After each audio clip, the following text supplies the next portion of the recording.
TGK y Universidad Inteligencia Educa les dan la más cordial bienvenida al CyberGuard Day, segundo Foro Mundial de Ciberseguridad, Derechos Humanos e Inteligencia Artificial. Nos consolidamos como un espacio global de diálogo, innovación y colaboración estratégica, dedicado al análisis profundo de la protección de datos, el impacto de las tecnologías emergentes y las nuevas amenazas en el entorno digital. Juntos, reunimos a líderes y especialistas para reflexionar, anticipar escenarios y abordar los grandes desafíos de la seguridad de la información. Les invitamos a formar parte de esta experiencia transformadora. Muy buenas noches, mi nombre es César Lescano, me desempeño como académico, consultor, eh, también estoy en áreas de ciberseguridad, gobernanza e inteligencia artificial. Soy investigador de la Universidad Nacional de Itapúa y docente en la Universidad Nacional de Asunción, en la República del Paraguay. La ponencia que voy a estar presentando se titula Superficie de ataque ampliada, inteligencia artificial y tecnología obsoleta como riesgos emergentes y convergentes de ciberseguridad en el Estado.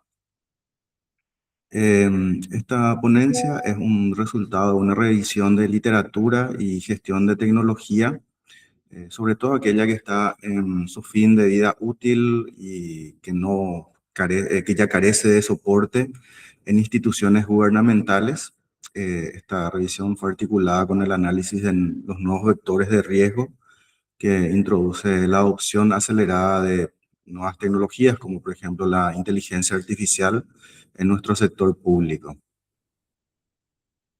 El problema, justamente quiero expresarlo aquí, es que crecemos en dos dimensiones. Quisiera empezar con una imagen simple. Imaginemos la exposición digital de una institución pública como un territorio que debe ser defendido, y ese territorio hoy está creciendo en dos direcciones a la vez. Y ese precisamente es el problema. Crece hacia adelante, ¿verdad? Por la innovación, las instituciones que están incorporando inteligencia artificial, algunos asistentes conversacionales, chatbots, automatización de procesos también, el problema del análisis de datos, procesamiento automático de datos, integración con modelos de lenguaje. Y esta integración se hace con una velocidad que supera la capacidad de las áreas de seguridad para evaluar cada nueva pieza que vamos integrando en nuestro ecosistema, en nuestro medio ambiente digital, ¿verdad? Eh, entonces, cada modelo, cada conjunto de datos de entrenamiento, cada API conectada a un servicio de inteligencia artificial, de nuevo se forma como un nuevo punto en ese mapa, ¿verdad? Y también crecemos hacia atrás por la inercia. ¿A qué me refiero diciendo que crecemos hacia atrás? Que tenemos sistemas operativos sin soporte, ¿verdad? ¿Cuántos operan todavía Windows XP en sus infraestructuras, ¿verdad? Eh, ¿Cuántos ministerios, cuántas oficinas del Estado, Windows 10, computadoras que tienen 5, 10, 15 años de antigüedad, servidores de la misma antigüedad? Entonces, eso es crecer hacia atrás, ¿verdad? En donde estamos teniendo aplicaciones críticas que dependen de versiones que algún fabricante ya abandonó, equipamiento de red que ya no recibe actualizaciones de firmware, es decir, tecnología en el fin de su vida útil. O también podemos decirlo que está en fin de soporte. En inglés lo tenemos como end of life y también como end of support. Que sigue operativa, o sea, esta tecnología sigue operativa porque sostiene procesos que son misionales para nuestro Estado, y también porque reemplazarla va a costar demasiado dinero. O sea, además de ser crítica, el reemplazo es demasiado caro. Y también tenemos que tener en cuenta que a veces tenemos la culpa, que no tenemos la planificación cuando instalamos esta tecnología, de tener esa visión que de aquí a 5 años, de aquí a 10 años, la misma debe ser reemplazada o debe ser por lo menos actualizada. Entonces el resultado es una paradoja. Las industrias, las instituciones, todo se moderniza y a su vez envejece, o sea, al mismo tiempo envejece. O sea, tenemos nuevas tecnologías sin soporte, nuevas tecnologías sin actualización constante a lo largo de su vida, ¿verdad? Eh, y bueno, y la superficie de ataque, ¿verdad? Conjuntos con estos puntos que fui comentando, donde el adversario puede intentar entrar, se amplía. Y se amplía, como les digo, por ambos extremos. Las cosas nuevas que vamos poniendo, las cosas viejas que vamos manteniendo. Y me propongo entonces demostrar o por lo menos mostrar ambos fenómenos como un solo problema de gestión de riesgo, no como agendas separadas o como puntos separados. Entonces, ¿qué es la superficie de ataque? Entonces, quiero definir aquí el concepto central. La superficie de ataque en una organización es la suma de todos estos puntos que estuvimos hablando, ya sea técnico, humano o de proceso, que a través de los cuales un actor no autorizado puede intentar acceder, extraer datos o interrumpir servicios. Incluye lo visible, el hardware o aquellas páginas web, aplicaciones, correos, dispositivos, y también lo menos visibles, ¿verdad? Las integraciones entre sistemas, las credenciales, las dependencias que tenemos de terceros y el propio personal, ¿verdad? Entonces, durante décadas, la doctrina de seguridad se apoyó en la idea del perímetro, ¿verdad? Adentro está lo confiable, afuera está lo hostil. eh, Hacemos un gran muro entre estas dos partes y tenemos algún tipo de defensa, ¿verdad? Entonces, la defensa, lo que podemos, vamos a decir, proteger, está adentro. El borde es defendible, lo que está afuera es a lo que tenemos que tenerle miedo. Bueno, ese modelo ya está completamente erosionado por la nube, por el teletrabajo, la inteligencia artificial ahora, ¿verdad? Que termina desdibujando porque los modelos y servicios de IA que usan las instituciones frecuentemente viven fuera del perímetro, es decir, recurrimos a nubes públicas, no es solamente un servidor en una infraestructura cerrada. Entonces, todos nuestros datos o gran parte de ellos podríamos estar procesándolo fuera de nuestras instituciones, fuera de este perímetro, y estos nos devuelven resultados que se integran a nuestros procesos internos sin pasar por algún tipo de control clásico como antes lo podíamos haber tenido, ¿verdad? Al estar totalmente automatizado, no va a estar un humano ahí en el ciclo revisando cada cosa que va pasando. Al mismo tiempo, dentro del perímetro sobrevive tecnología que ya no puede defenderse a sí misma. Es decir, ya vulnerabilidades están completamente expuestas en Internet, conocidas, eh, así que eh, ya no puede ser simplemente, o sea, protegerse a sí mismo, pero de este modo tenemos un borde que se disuelve hacia afuera y se debilita hacia adentro. Eso es a lo que me refiero. Y vemos que cada vector por separado, antes de analizar su convergencia, eh, hace- bueno, luego tenemos la IA como ampliación de la superficie. Entonces, el primer vector, estamos viendo la inteligencia artificial. Cuando una institución pública adopta IA, incorpora al menos 4 categorías de activos nuevos que antes no existían en el mapa de riesgo. Primero, los mismos modelos, ¿verdad? Sea un modelo propio, uno de código abierto, desplegado localmente, o un servicio comercial en la nube, el modelo es un activo que puede ser manipulado mediante inyección de instrucciones, extracción de información, abuso de sus mismas capacidades, y estos abusos pueden ser para fines no previstos. Segundo, tenemos los propios datos, ¿verdad? Los datos que se usan para el entrenamiento y el contexto de estos modelos. Los documentos también que cargamos nosotros a un asistente, a las bases que alimentan un sistema de recomendación, los registros usados también para ajustar un modelo. Estos datos pueden contener información personal o sensible de nuestro mismo estado, y su tratamiento suele quedar fuera de los circuitos formales de clasificación de la información. Luego tenemos las integraciones. La inteligencia artificial rara vez opera aislada, siempre se conecta a eh, la IA agéntica. Tenemos conexiones a correos, planillas, repositorios, eh, a nuestros sistemas de gestión. Cada conector entonces se convierte en un canal nuevo y muchos se habilitan con permisos amplios porque así funciona mejor, así no se corta, así no me da este error. Entonces, sí a todo cuando le doy los permisos a la inteligencia artificial. Y cuando las automatizaciones y el uso no gestionado,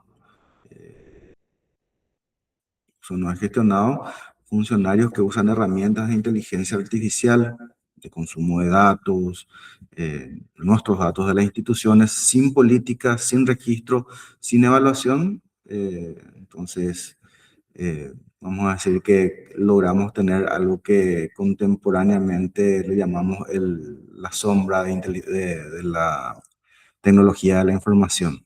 Entonces es una superficie de ataque que la institución ni siquiera sabe por qué tiene, ¿verdad? No sabe que eso existe. Entonces lo importante es que ninguno de estos riesgos requiere un adversario sofisticado. Basta la combinación de algún entusiasta o alguien que tenga alguna urgencia y lo que comúnmente vemos, la ausencia de gobernanza para que éstas puedan ser explotadas. Entonces también quiero pasar a lo que sería eh, la taxonomía de referencia. Estos riesgos ya no son especulación, existen marcos institucionales que los catalogan. Eh, Ahí tengo, y quiero mencionar tres que estructuran el análisis de esta ponencia, ¿verdad?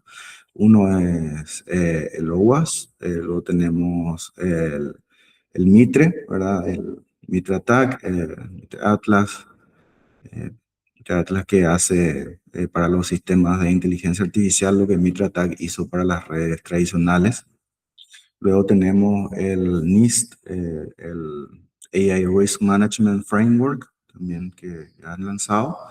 Y la conclusión de que este bloque es el instrumental conceptual y lo que suele faltar en el Estado no es un marco, o sea, no es una normativa, sino es la capacidad institucional para aplicarlo. Y esa capacidad está condicionada por el segundo vector, que es el que menos atención mediática recibe. ¿Cuál es eso? El EOL, EOS, final de vida, final de servicio de nuestros equipamientos, ¿verdad? Es la vulnerabilidad conocida y que no puede ser remediada. Así que el segundo vector es la tecnología en un fin de vida útil o un fin de soporte. Y ahí tenemos que un sistema que está en EOL o EOS eh, es aquel para el cual el fabricante ya no publica parches, no da soporte, no hay seguridad, ni ofrece asistencia. Esto entonces tiene una consecuencia precisa. Toda vulnerabilidad descubierta a partir de esa fecha queda abierta para siempre en ese sistema.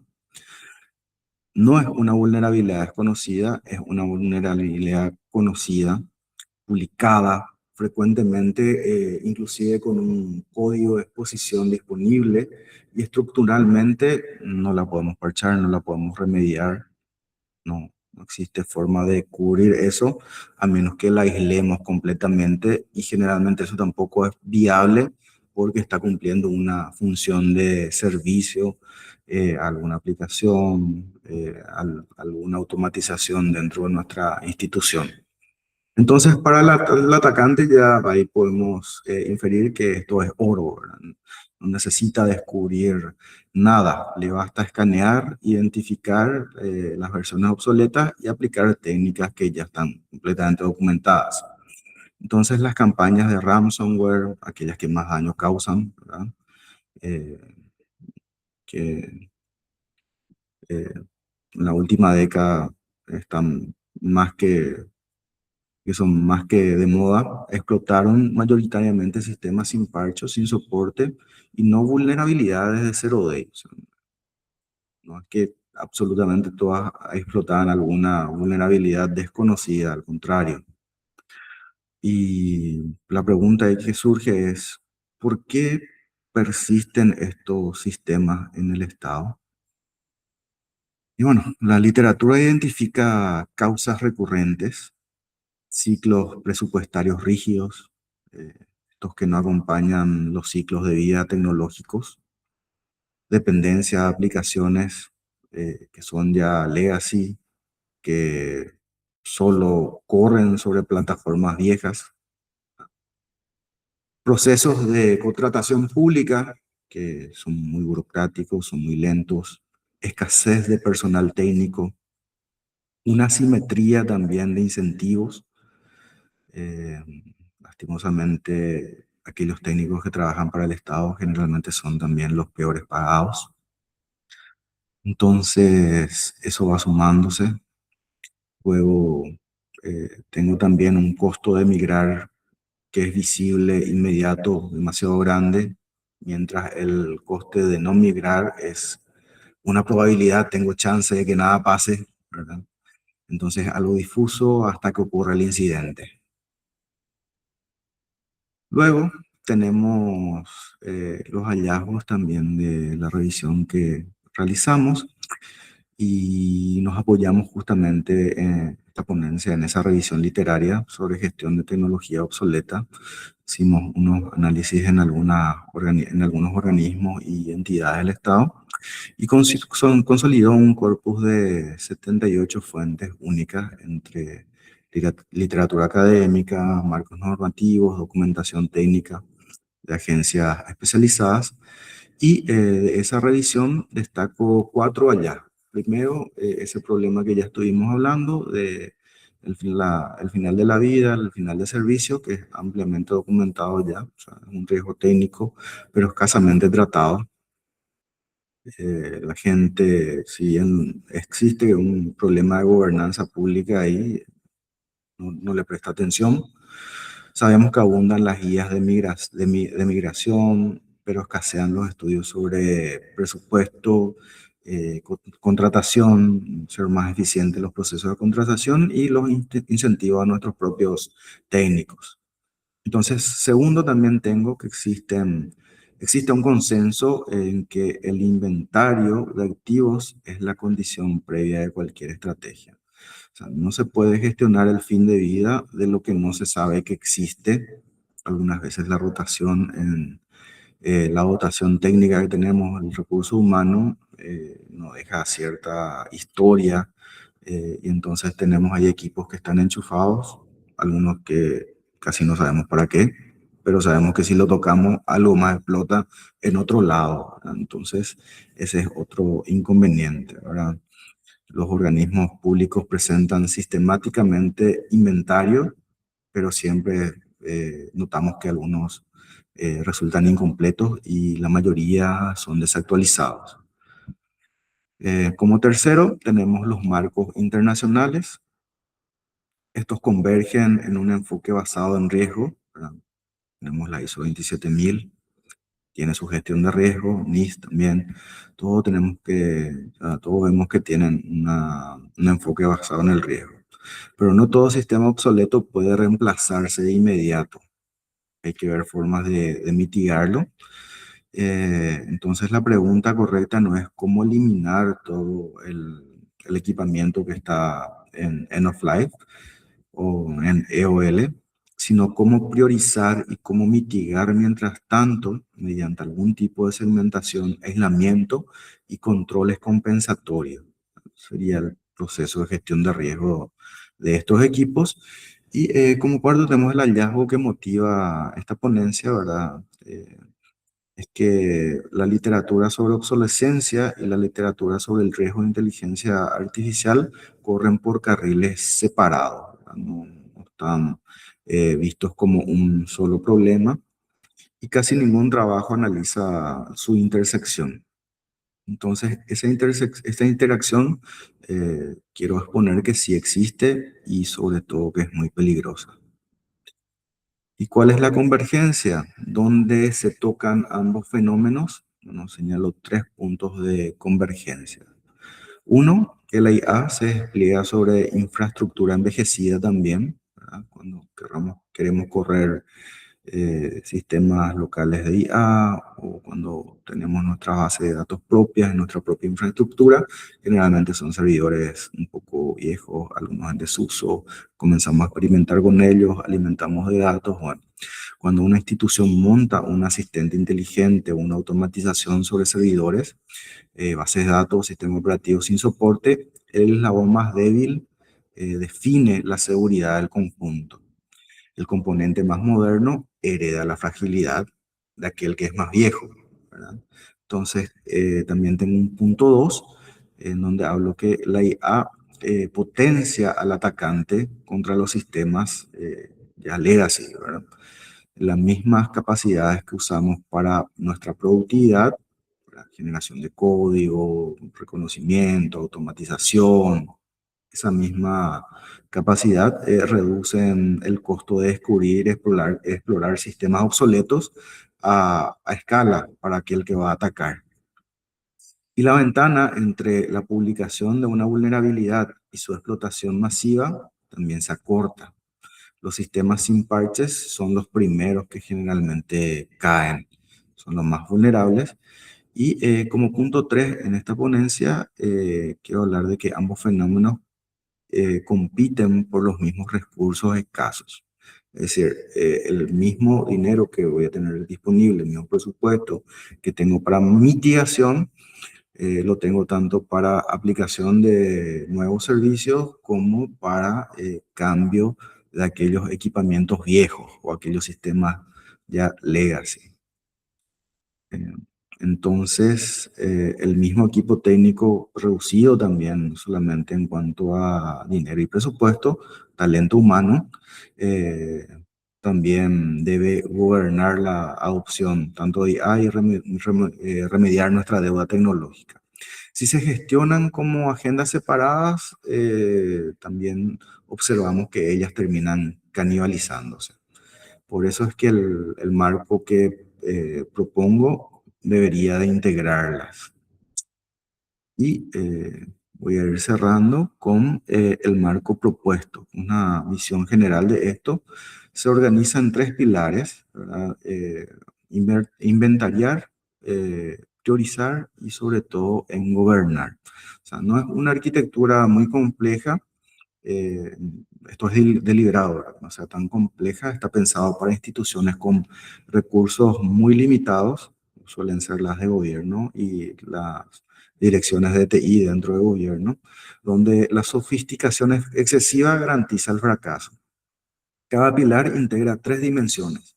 La política institucional que da legitimidad y obviamente nos obliga a actuar.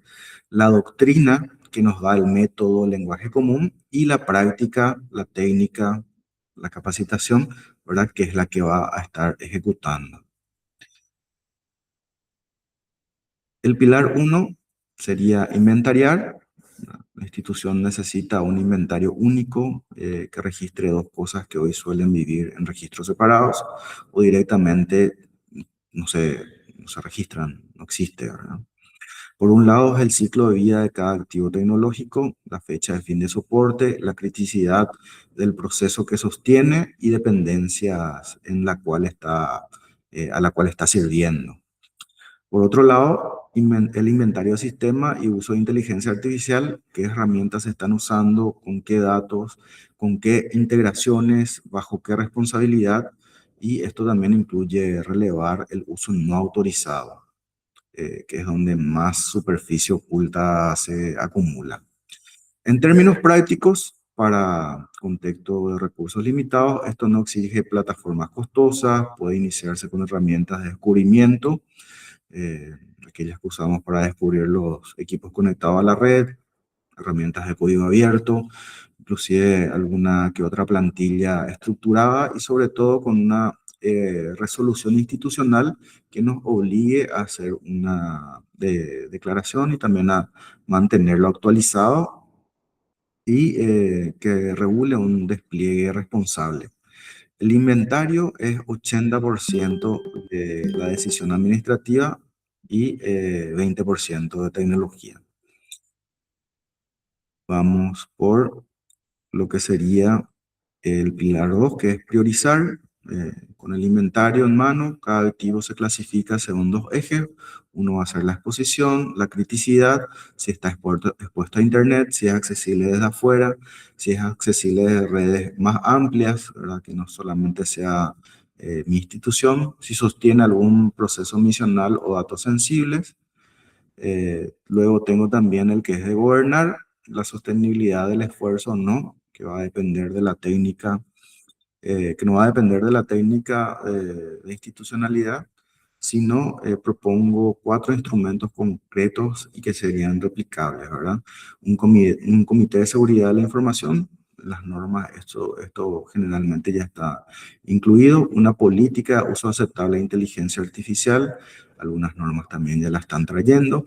Tercero sería una regla presupuestaria del ciclo de vida, esto es lo que tiene que ser internalizado dentro de la organización. Y cuarto, la alineación con marcos vigentes, leyes nacionales que generalmente los estados ya están promoviendo, las leyes de protección de datos, las regulaciones sobre eso, aquellas de ciberseguridad y los estándares internacionales, la ISO, por ejemplo, la 42001, el NIST AI RMF, que ofrecen estructuras sin necesidad de reinventar nada. Entonces, como conclusión, eh, quiero dejar 3 ideas. Primero, que la superficie de ataque del Estado crece en esas 2 direcciones, como habíamos explicado, por innovación y por herencia. No hay que tratarlas de forma separada, porque eso al final va a terminar duplicando los costos, deja también huecos entre la frontera entre ambas. Segundo, el contexto de recursos limitados. La ventaja no está en comprar más tecnología, sino en gobernar mejor la que ya existe. Y tercero, la transformación digital y la seguridad no son objetivos en tensión. La institución que conoce sus activos jubila ordenadamente su tecnología vieja y adopta inteligencia artificial con reglas claras. El desafío, en definitiva, no es elegir entre modernizarse o protegerse, es comprender en el estado contemporáneo que ya no es posible hacer una cosa sin hacer la otra. Muchas gracias. Nuestro sincero agradecimiento a la Secretaría de Seguridad Pública de Veracruz.